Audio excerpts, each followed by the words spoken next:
സ്നേഹപ്പെട്ട എല്ലാവർക്കും പ്രതിനിധിയിലേക്ക് സ്വാഗതം. അവൻ്റെ ഇഷ്ടപ്രകാരം നാം എന്തെങ്കിലും അപേക്ഷിച്ചാൽ അവൻ നമ്മുടെ അപേക്ഷ കേൾക്കുന്നു എന്നുള്ളത് നമുക്ക് അവനോടുള്ള ധൈര്യം ആകുന്നു. യേശുവിലെ വിശ്വാസികൾ എന്ന നിലയിൽ നമുക്കൊരു സ്മാർട്ട് ഫോണിനേക്കാൾ വലിയ പരിമിതിയില്ലാത്ത വിഭവങ്ങളുണ്ട്. ദൈവം നമ്മെ അഗാധമായി സ്നേഹിക്കുകയും കരുതുകയും ചെയ്യുന്നു. നാം നമ്മുടെ ആവശ്യങ്ങൾക്കായി തന്നിലേക്ക് ചെല്ലണമെന്ന് താൻ ആഗ്രഹിക്കുന്നു. ബൈബിൾ പറയുന്നു, അവൻ്റെ ഇഷ്ടപ്രകാരം നാം എന്തെങ്കിലും അപേക്ഷിച്ചാൽ അവൻ നമ്മുടെ അപേക്ഷ കേൾക്കുന്നു എന്നുള്ളത് നമുക്ക് അവനുള്ള ധൈര്യം ആകുന്നു. 1 യോഹന്നാൻ 5:12 നാം പ്രാർത്ഥിക്കുമ്പോൾ ദൃഢനിശ്ചയം നമുക്കുണ്ടാകും. ദൈവവചനം വായിക്കുകയും നമ്മുടെ ഹൃദയത്തെ സംഗ്രഹിക്കുകയും ചെയ്യുമ്പോൾ അവിടെ നിന്ന് നമുക്ക് വേണ്ടി മുൻകരുതിയിരിക്കുന്ന സമാധാനം, ജ്ഞാനം, വിശ്വാസം എന്നീ കാര്യങ്ങൾ നമുക്ക് ദൃഢവിശ്വാസത്തോടെ പ്രാർത്ഥിപ്പാൻ കഴിയും. ചിലപ്പോൾ നമ്മുടെ സാഹചര്യം മാറുമ്പോൾ ദൈവം നമ്മെ കേൾക്കുന്നില്ലെന്ന് തോന്നാം. എന്നാൽ നമ്മുടെ ഏത് സാഹചര്യങ്ങളും തുടർമാനമായി ദൈവത്തിന് ആശ്രയിക്കുന്നതിലൂടെ നാം ആത്മവിശ്വാസം കെട്ടിപ്പടുക്കുന്നു.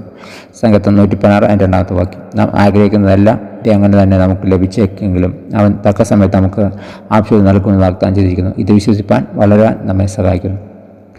ദൈവസനെ പ്രാർത്ഥനയ്ക്കായി വരുമ്പോൾ എപ്പോഴാണ് നിങ്ങൾക്ക് ധൈര്യം നഷ്ടപ്പെട്ടത്? നിങ്ങളുടെ പ്രാർത്ഥന എങ്ങനെയാണ് നിങ്ങൾക്ക് ദൃഢനിശ്ചയവും ദൃഢവിശ്വാസവും ഉണ്ടാകുവാൻ കഴിയുക? പ്രാർത്ഥിക്കാം. പ്രിയപ്പെട്ട ദൈവമേ, അവിടുത്തെ ഇഷ്ടപ്രകാരം എൻ്റെ ആവശ്യങ്ങൾ നിറവേറ്റാൻ എല്ലാവർക്കും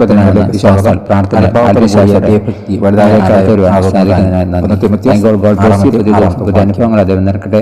God bless you in Jesus. ദൈവജനത്തെ തൃപ്തനെന്നോ അതൃപ്തനെന്നോ ഉള്ള വാക്കുകൾ നാം കാണുകയില്ലായിരിക്കാം. എന്നാൽ